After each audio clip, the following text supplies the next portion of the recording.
Now, last night we talked about the fact that if Sydney did not have large overseas migration, the population of the city would be going backwards. In other words, because you have such large overseas migration, it's one of the reasons you continue to have problems with housing. And of all people, to blow the whistle on this issue today was the Chief Executive of the Commonwealth Bank, Matt Comyn, who was up at a Senate Estimates Committee and was saying, look, he said this is his personal view, it's not the view of Commonwealth Bank, but he says he believes net migration should be cut to in the order of 180,000 people dollars a year. 180,000, what did I say, people dollars?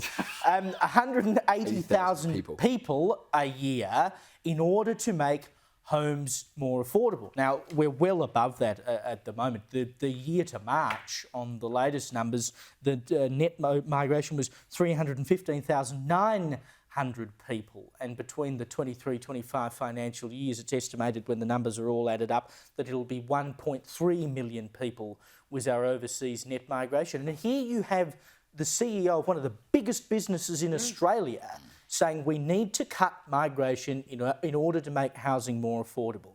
I think that's a really significant moment in terms of this discussion about immigration.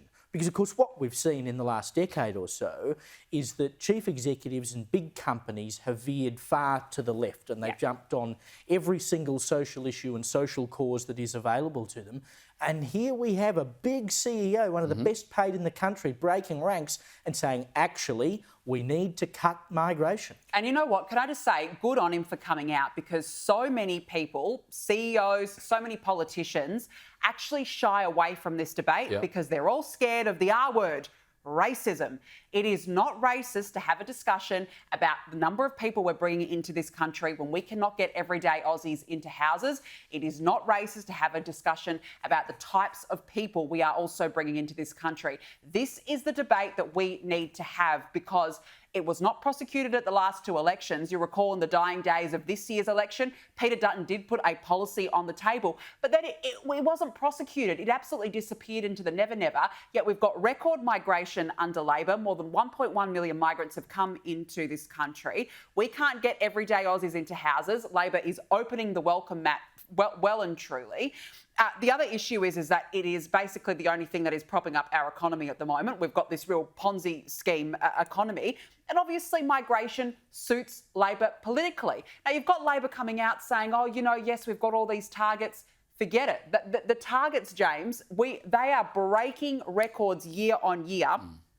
In fact, the latest records, in the first 9 months of 2025, it hit 415,000. That's net permanent and long-term arrivals. Again, another record issue. And I also think this is an acute vote-driving issue. I mean, the IPA did a poll recently finding that 70% of Australians actually want to lower migration or temporarily pause it, while we actually get some infrastructure in place to deal with it. Big Australia keeps getting bigger, so all the power to Matt Comyn for actually starting this debate. It's funny, Matt Comyn comes out today and we say more power to him. Pauline Hanson's been saying this for the longest time. She's an extremist, but now the boss of the Commonwealth Bank is saying it. Maybe they'll pay attention. Bear in mind, Jim Chalmers last year was dismissive of any relationship between immigration and a housing shortage. And Anthony Albanese, just a few months ago, said the problem is not immigration, the problem is supply.